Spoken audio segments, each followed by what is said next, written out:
Hello दोस्तों, DPR study centre में आप सभी का स्वागत है। देखिए, आज का हम टॉपिक लिए हैं हिमालय और पर्वत श्रृंखलाएं और भारत के प्रमुख दर्रे। तो हिमालय और पर्वत श्रृंखलाएं, देखिए आइए देखते हैं इससे जो प्रश्न बनते हैं उनको फटाफट हम लोग देखते हैं। देखिए क्या है, हिमालय किस प्रकार की चट्टानों से बना है? तो यह अवसादी चट्टानों से बना है। हिमालय किस चट्टानों से बना है? तो यह अवसादी चट्टानों से बना है। देखिए, अवसादी चट्टानों से बना है हिमालय। शिवालिक कैसी पर्वत श्रेणी है? सबसे नवीनतम पर्वत श्रेणी है। शिवालिक सबसे नवीनतम पर्वत श्रेणी है। आगे देखिए, हिमालय की लंबाई लगभग कितनी है? तो 2500 किलोमीटर है हिमालय की लंबाई। शिवालिक का निर्माण किस काल में हुआ? तो सेनोजोइक काल में हुआ था शिवालिक का निर्माण। शिवालिक का निचला भाग क्या कहलाता है? तराई प्रदेश कहलाता है। शिवालिक लघु हिमालय से किसके द्वारा अलग होती है? तो मेन बाउंड्री फाल्ट के द्वारा अलग होती है। हिमालय का निर्माण किसके निक्षेपों से हुआ? तो प्राचीन टेसियस सागर के निक्षेपों से हुआ था। देखिए आगे देखते हैं क्या दिया है। उत्तरी क्या दिया है? उत्तर के पर्वतीय क्षेत्र को कितनी श्रेणियों में बांटा गया है? 4 श्रेणियों में। ट्रांस हिमालय, हिमाद्री या महान हिमालय, और लघु या मध्य हिमालय, शिवालिक या बा हिमालय, इन 4 श्रेणियों में बांटा गया है। हिमालय की सबसे ऊंची श्रेणी कौन सी है? तो हिमाद्री। हिमालय की सबसे ऊंची श्रेणी कौन सी है? तो हिमाद्री है। भारत का सर्वोच्च शिखर कंचनजंगा 8598 मीटर कहाँ स्थित है? तो यह सिक्किम में स्थित है, हिमाद्री में।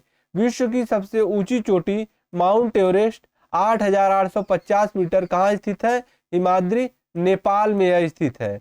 माउंट एवरेस्ट को नेपाल में क्या कहा जाता है? तो माउंट एवरेस्ट को नेपाल में सागर माथा के नाम से जाना जाता है, सागर माथा। माउंट एवरेस्ट को तिब्बत में क्या बोलते हैं? तो चोमोलुंगा बोलते हैं, चोमोलुंबा तिब्बत में। ट्रांस हिमालय कहाँ स्थित है? तो महान हिमालय के उत्तर में स्थित है ट्रांस हिमालय। आगे देखिए, ट्रांस हिमालय में कौन सी पर्वत श्रेणियां पाई जाती है? काराकोरम, लद्दाख, जास्कर और कैलाश पर्वत श्रेणी पाई जाती है। भारत की सबसे ऊंची केटू गाडविन आस्टीन किस श्रेणी में है? तो काराकोरम श्रेणी, लद्दाख में। ट्रांस हिमालय बृहद बृहद महान हिमालय से किससे अलग होती है? हिंज लाइन या सूचर जोन से अलग होती है। लघु हिमालय कहाँ स्थित है? तो महान हिमालय के दक्षिण में स्थित है लघु हिमालय। पीर पंजाल, बनिहाल, धौलाघर तथा महाभारत श्रेणियां किसका भाग है? यह लघु या मध्य हिमालय का भाग है। आगे देखिए, लघु हिमालय श्रेणी के ढालों पर मिलने वाले छोटे घास के मैदान को कश्मीर में क्या बोलते हैं? तो इसे मर्ग बोलते हैं, जैसे गुलमर्ग, सोनमर्ग। लघु हिमालय श्रेणी के ढालों पर मिलने वाले घास के मैदान को उत्तराखंड में क्या बोलते हैं? बुंग्याल बोला जाता है, बुंग्याल एवं पयार। शिमला किस श्रेणी पर स्थित है? तो धौलावीरा श्रेणी पर स्थित है शिमला। शिवालिक एवं लघु हिमालय के बीच की घाटियों को पूर्व में क्या कहते हैं? तो द्वार, जैसे हरिद्वार, कोटद्वार, द्वार बोला जाता है। तो शिवालिक एवं लघु हिमालय के बीच की घाटियों को पश्चिम में क्या बोलते हैं? दून, जैसे देहरादून। बृहद लघु हिमालय के मध्य कौन सी घाटियां अवस्थित है? तो कश्मीर घाटी और लाहौल स्पीति, कुल्लू एवं कांगड़ा घाटियां स्थित है। शिमला, कुल्लू, मनाली, दार्जिलिंग, शिमला, कुल्लू, मनाली, दार्जिलिंग, मसूरी, रानीखेत आदि कहाँ स्थित है? तो यह लघु हिमालय में स्थित है। हिमालय की सबसे पूर्वी चोटी कौन है? तो नमचा बरवा, अरुणाचल प्रदेश, तिब्बत सीमा पर स्थित है। यह हिमालय की सबसे पूर्वी चोटी है। कैलाश पर्वतमाला कहाँ स्थित है? कैलाश पर्वतमाला चीन में स्थित है, चीन में स्थित है कैलाश पर्वतमाला। नंदा देवी चोटी किस हिमालय का भाग है? तो यह कुमायूं हिमालय का भाग है, उत्तराखंड में स्थित है नंदा देवी चोटी। देखिए भारत के प्रमुख दर्रे, दर्रे देखिए, भारत का सबसे ऊंचा दर्रा कौन सा है? तो यह काराकोरम दर्रा लद्दाख में स्थित है। शिव किला, बारालाचला तथा रोहतांग दर्रा यह कहाँ स्थित है? तो यह हिमाचल प्रदेश में स्थित है। शिव किला, बारालाचला तथा रोहतांग दर्रा हिमाचल प्रदेश में स्थित है। बुर्जिल और जोजिला दर्रा कश्मीर में स्थित है। लिपू लेक, थांगला और नीतिला दर्रा कहाँ स्थित है? तो यह उत्तराखंड में स्थित है। लिपू लेक, थांगला, नीतिला उत्तराखंड, और जेलेपला और नाथुला दर्रा सिक्किम में स्थित है। बोमडिला, बुमला, दीपू और यांगपा दर्रा अरुणाचल प्रदेश में स्थित है। आगे देखिए क्या दिया है, बारालाचला दर्रा किसे जोड़ती है? तो यह लेह और मनाली को जोड़ती है। शेनेकोटा दर्रा किसे जोड़ती है? तो यह तिरुवनंतपुरम और मदुरई को जोड़ती है। एलिफेंटा दर्रा किसे जोड़ती है? तो यह दक्षिण श्रीलंका को उत्तरी श्रीलंका से जोड़ती है। और थाल घाट, भोर घाट, पाल घाट दर्रे कहाँ स्थित है? तो यह पश्चिमी घाट पर्वत पर स्थित है। देखिए आगे देखिए क्या दिया है, थाल घाट किसे जोड़ती है? तो यह नासिक को मुंबई से जोड़ती है। भोर घाट मुंबई को पुणे से जोड़ती है। पाल घाट कोयम्बटूर को कोच्चि से जोड़ती है। खैबर दर्रा कहाँ स्थित है? तो अफगानिस्तान और पाकिस्तान के बीच स्थित है खैबर दर्रा। और गोयचा ला पास कहाँ स्थित है? तो यह सिक्किम में स्थित है। गोयचा ला पास कहाँ स्थित है? सिक्किम में स्थित है। आगे देखिए, पर्वत और पहाड़ियां, पर्वत,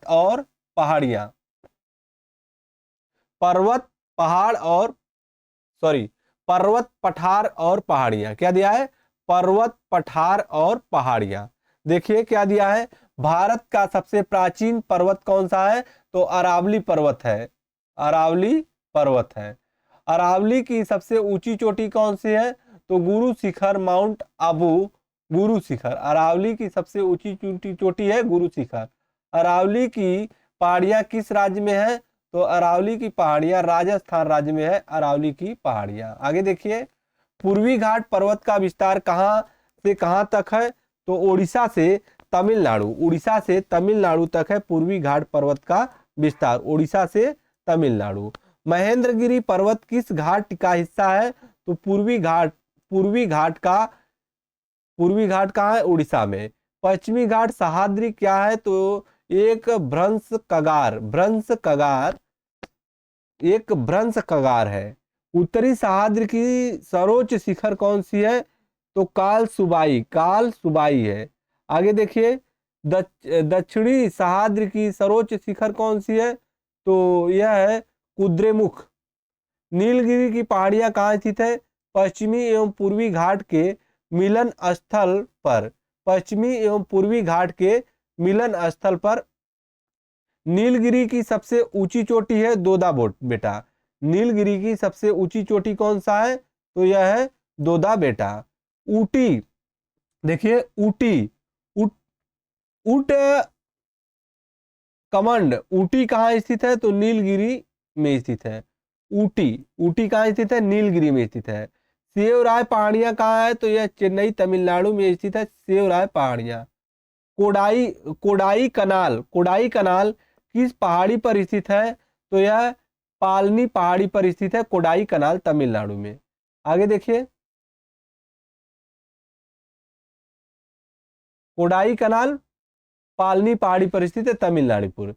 दक्षिण भारत की सबसे ऊंची चोटी है अनाईमुड़ी किस पहाड़ी पर स्थित है? तो यह अन्नामलाई की पहाड़ी पर स्थित है। अन्नामलाई की पहाड़ी पर स्थित है। कार्डेमम इलायची पहाड़ियां कहाँ स्थित है? तो केरल में अन्नामलाई पहाड़ियों के दक्षिण में स्थित है। भारत में सबसे बड़ा पठार कौन है? तो दक्कन का पठार बेसाल्ट चट्टानों से बना है। दक्कन का पूर्वी भाग क्या कहलाता है? तो विदर्भ कहलाता है। धारवाड़ का पहाड़ किस राज्य में स्थित है? तो कर्नाटक राज्य में स्थित है। धारवाड़ का पहाड़ कर्नाटक राज्य में स्थित है। छोटा नागपुर पठार पठार क्या कहलाता है? भारत का रूर कहलाता है छोटा नागपुर पठार। देखिए, छोटा नागपुर पठार की सबसे ऊंची पर्वत चोटी कौन है? तो पारसनाथ है छोटा नागपुर पठार की सबसे ऊंची चोटी। और मालवा पठार कहाँ स्थित है? तो यह अरावली एवं दक्षिण में विंध्य श्रृंखलाओं के मध्य। गारो, खासी और जैंतिया पहाड़ी कहाँ है? तो यह मेघालय में स्थित है। गारो गारो, खासी, जैंतिया। सतपुड़ा कैसा पर्वत है? तो एक ब्लॉक पर्वत है, नर्मदा एवं ताप्ती के मध्य। आगे देखिए, सतपुड़ा का सर्वोच्च शिखर कौन सा है? तो धूपगढ़। अन्नपूर्णा पर्वत शिखर कहाँ स्थित है? तो नेपाल में स्थित है। महाबलेश्वर का उच्च बिंदु कौन सा है? तो विल्सन पॉइंट है महाबलेश्वर का उच्च बिंदु। गिरनार की पहाड़ियां कहाँ स्थित है? यह गुजरात में स्थित है, गिरनार की पहाड़ियां। मैकाल पर्वत कहाँ है? तो यह दक्षिण छत्तीसगढ़ में है। मैकाल पर्वत का सर्वोच्च शिखर है अमरकंटक, अमरकंटक है। प्रायद्वीपीय पठार किसका भाग है? तो गोंडवाना लैंड का प्रायद्वीपीय गोंडवाना लैंड का आकृति त्रिभुजाकार। प्रायद्वीपीय पठार के दो भागों में कौन कौन बांटता है? तो यह बांटता है विंध्याचल और सतपुड़ा पर्वत श्रेणियां बांटती है। आगे देखिए, तिरुपति किस पहाड़ी की चोटी में है? तो शेषाचलम पहाड़ी की घाटी में। पंचमढ़ी पर्यटक स्थल किस पहाड़ी पर है? तो सतपुड़ा पहाड़ी पर। पंचमढ़ी को क्या कहा जाता है? तो सतपुड़ा की रानी बोलते हैं। नंदी हिल्स कहाँ स्थित है? तो मैसूर शहर के पास स्थित है नंदी हिल। महादेव पहाड़ी कहाँ स्थित है? तो मध्य प्रदेश में स्थित है महादेव पहाड़ी। सारामती पर्वत कहाँ स्थित है? तो यह नागालैंड में स्थित है सारामती पर्वत। महेंद्रगिरी चोटी कहाँ स्थित है? पूर्वी घाट में स्थित है महेंद्रगिरी चोटी। देखिए नदियां और अपवाह तंत्र, नदियां और अपवाह तंत्र। देखिए, अरावली के पूर्व से कौन सी नदी निकलती है? अरावली के पूर्व से कौन सी नदी निकलती है? बनास नदी। अरावली के पश्चिम से कौन सी नदी निकलती है? लूनी नदी। और लूनी नदी कहाँ विलीन हो जाती है? कच्छ के रण, गुजरात में। भारत का सबसे बड़ा नदी मुख किस नदी का है? हुगली नदी का। दामोदर नदी कहाँ से निकलती है? छोटा नागपुर पठार से। दामोदर नदी क्या कहलाती है? जैविक मरुस्थल। आगे देखिए, भारत की सबसे लंबी नदी गंगा की उत्पत्ति कहाँ से होती है? गंगोत्री हिमनद से, गंगोत्री हिमनद से। वास्तव में गंगा किस नदियों की संयुक्त धारा है? भागीरथी एवं अलकनंदा देवप्रयाग में। आगे देखिए, गंगा की सबसे लंबी सहायक नदी कौन सी है? तो यमुना है। गंगा की सबसे लंबी सहायक नदी यमुना है। भारत में सबसे लंबी सहायक नदी कौन है? यमुना है। यमुना नदी को क्या कहा जाता है? खुला नाला बोलते हैं। सोन नदी गंगा में किस दिशा में मिलती है? दक्षिण से। गंडक नदी को नेपाल में क्या बोलते हैं? शालिग्राम नारायणी बोलते हैं। भारत में सबसे बड़ा नदी बेसिन है गंगा का। चीन तिब्बत की नदी यरलुंग जंगबो भारत में क्या कहलाती है? तो इसे भारत में ब्रह्मपुत्र बोला जाता है। देखिए, बांग्लादेश में गंगा को पद्मा बोलते हैं। बांग्लादेश में गंगा को पद्मा बोलते हैं। इंपॉर्टेंट प्रश्न है, बांग्लादेश में गंगा को पद्मा बोला जाता है। बांग्लादेश में ब्रह्मपुत्र को जमुना बोला जाता है। बांग्लादेश में गंगा को पद्मा बोलते हैं और बांग्लादेश में ब्रह्मपुत्र को जमुना बोलते हैं। और गंगा और ब्रह्मपुत्र की संयुक्त धारा को क्या कहते हैं? मेघना बोलते हैं। गंगा एवं ब्रह्मपुत्र की संयुक्त धारा को मेघना बोला जाता है। मेघना की सहायक नदी बराक है। ठीक है। ब्रह्मपुत्र को तिब्बत, अरुणाचल और असम में क्या कहा जाता है? क्रमशः ब्रह्मपुत्र को तिब्बत में सांगपो, अरुणाचल प्रदेश में दिहांग और असम में ब्रह्मपुत्र बोला जाता है। आगे चलिए, देखिए क्या है। जो नदी डेल्टा नहीं बनाती है उसके मुहाने को क्या कहते हैं? उसके मुहाने को एस्चुरी, ज्वार, नदमुख। कौन सी नदियां ज्वार नदमुख बनाती है? नर्मदा और ताप्ती, पश्चिम की ओर बहने वाली। कौन सी नदियां डेल्टा बनाती है? तो कावेरी, गंगा महानदी। नर्मदा नदी का उद्गम स्थल है अमरकंटक। नर्मदा नदी का उद्गम स्थल क्या है? अमरकंटक। नर्मदा को किसकी जीवन रेखा कहते हैं? गुजरात की जीवन रेखा है नर्मदा। सर्वाधिक सीधी बहने वाली नदी कौन सी है? तो नर्मदा नदी है। सर्वाधिक सीधी बहने वाली नदी नर्मदा है। धुआंधार जलप्रपात किस नदी पर है? तो नर्मदा नदी पर है। धुआंधार जलप्रपात नर्मदा नदी पर है। देखिए, नदी द्वारा काट छांट की क्रिया कहलाती है अपर्दन। नदी द्वारा काट छांट की क्रिया अपर्दन बोला जाता है। नदी द्वारा जमा करने की क्रिया निक्षेपण बोला जाता है। नदी द्वारा जमा करने की क्रिया निक्षेपण बोला जाता है, निक्षेपण। और काट छांट की क्रिया अपर्दन बोला जाता है। दक्षिण भारत की गंगा कावेरी नदी को बोलते हैं। दक्षिण भारत की गंगा किसे बोलते हैं? कावेरी नदी को बोलते हैं। कावेरी का उद्गम स्रोत है ब्रह्मगिरी पहाड़ियां है। ठीक है। शिव समुद्र प्रपात किस नदी पर स्थित है? तो कावेरी नदी पर स्थित है, कर्नाटक में। कावेरी जल विवाद किन राज्यों के बीच है? तो कर्नाटक और तमिलनाडु। कावेरी जो है कर्नाटक और तमिलनाडु के बीच है। कृष्णा नदी विवाद किस राज्यों के बीच है? तो कर्नाटक, आंध्र प्रदेश और महाराष्ट्र। ठीक है। प्रायद्वीपीय भारत की सबसे लंबी नदी कौन सी है? तो गोदावरी। प्रायद्वीपीय भारत की सबसे लंबी नदी है गोदावरी। आगे देखिए, प्रायद्वीपीय भारत की दूसरी सबसे लंबी नदी कौन सी है? तो कृष्णा है। गोदावरी को क्या कहा जाता है? वृद्ध गंगा, बूढ़ी गंगा, दक्षिण गंगा। ठीक है। गोदावरी का उद्गम स्थल है नासिक, महाराष्ट्र के त्रिम्बकम गांव की पहाड़ी से। वैनगंगा पैनगंगा किसकी सहायक नदी है? तो गोदावरी की सहायक नदी है वैनगंगा पैनगंगा। क्षिप्रा नदी किसकी सहायक नदी है? चंबल की सहायक नदी है क्षिप्रा। असम का शोक किस नदी को बोलते हैं? ब्रह्मपुत्र नदी को बोलते हैं असम का शोक। ठीक है। बिहार का शोक कोसी नदी को बोला जाता है। और कोसी नदी मार्ग बदलने के लिए जो है कुविख्यात है। बिहार का शोक कोसी नदी को बोलते हैं। कोसी नदी मार्ग बदलने के लिए कुविख्यात है। बंगाल का शोक दामोदर नदी को बोलते हैं। उड़ीसा का शोक ब्राह्मणी नदी को बोलते हैं। महानदी अपना डेल्टा बनाती है उड़ीसा में। महानदी अपना डेल्टा कहाँ बनाती है? तो उड़ीसा बनाती है। देखिए, आगे देखते हैं, नहरें, झीलें और तट। क्या दिया है?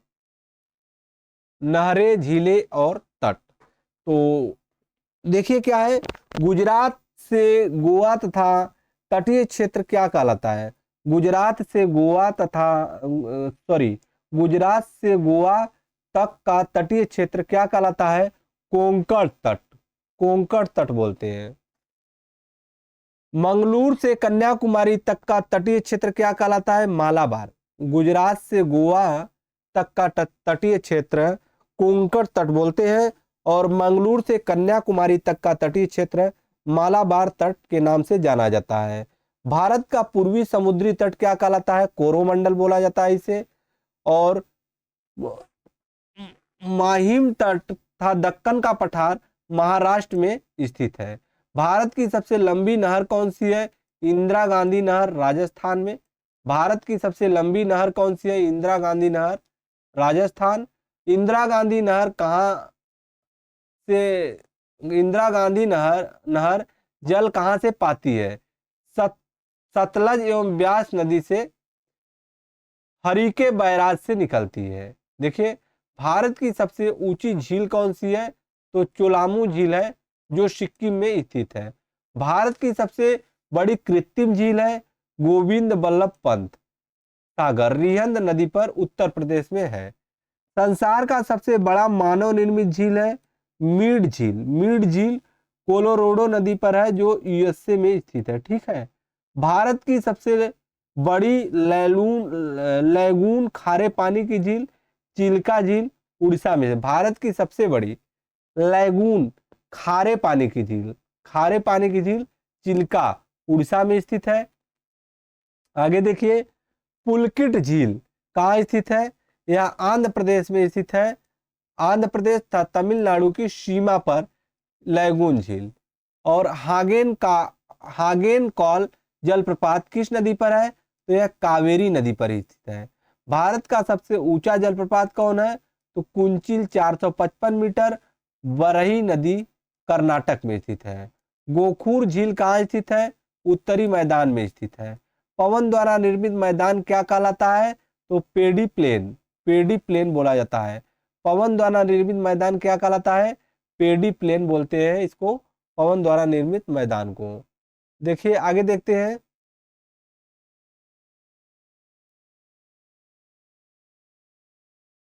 मिट्टी और जलवायु। मिट्टी, मिट्टी का अध्ययन क्या कहलाता है? तो पेडोलॉजी बोला जाता है मिट्टी के अध्ययन को। झीलों का अध्ययन लिम्रोलॉजी बोलते हैं। चट्टानों का अध्ययन पेट्रोलॉजी बोलते हैं। सर्वाधिक उपजाऊ मिट्टी कौन सी होती है? जलोढ़ या दोमट मिट्टी।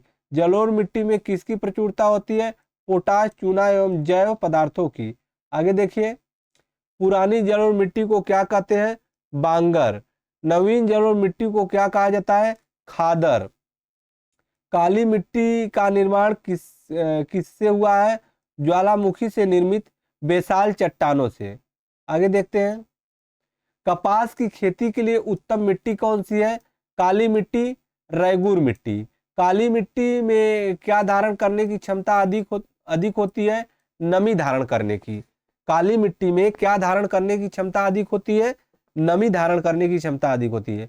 लाल मिट्टी का रंग लाल क्यों होता है? लव ऑक्साइड की अधिकता के कारण लाल मिट्टी का रंग लाल होता है। और लाल मिट्टी का लाल होता है लव ऑक्साइड कारण। लाल मिट्टी मुख्य रूप से कहाँ पाई जाती है? तो प्रायद्वीपीय भारत, आंध्र प्रदेश, तमिलनाडु में पाई जाती है लाल मिट्टी। लेटराई मिट्टी का निर्माण कैसे हुआ? सैलों के टूट फूट तथा जल के साथ चूना व सिलिका के निक्षालन से। चाय की खेती के लिए उत्तम मिट्टी कौन सी है? लेटराई मिट्टी। भारत की जलवायु कैसी है? उष्णकटिबंधीय मानसून। आगे देखिए, देखिए क्या है, भारत में मानसून का आगमन कब होता है? जून के प्रथम सप्ताह में केरल में। जून के प्रथम सप्ताह में केरल में। देखिए क्या है, भारत में अधिकांश वर्षा किस मानसून से होता है? दक्षिण पश्चिम मानसून से। जाड़े के दिनों में तमिलनाडु के तटों पर वर्षा के कारण होते हैं लौटती हुई मानसून एवं उत्तरी पूर्वी मानसून से। ग्रीष्म काल में आने वाली तूफानों को पश्चिम बंगाल में क्या कहा जाता है? काल वैसाखी बोलते हैं। गर्मी में असम एवं पश्चिम बंगाल में तीव्र आर्द्र हवाओं को क्या कहते हैं? नार्वेस्टर बोला जाता है। रबी की फसल कब बोई जाती है? तो अक्टूबर और नवंबर माह में बोई जाती है रबी की फसल। और खरीफ की फसल कब बोई जाती है?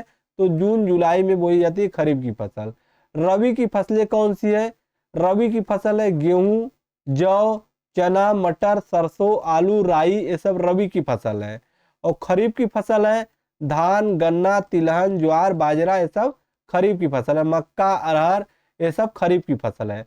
आगे देखिए, द्वीप समूह।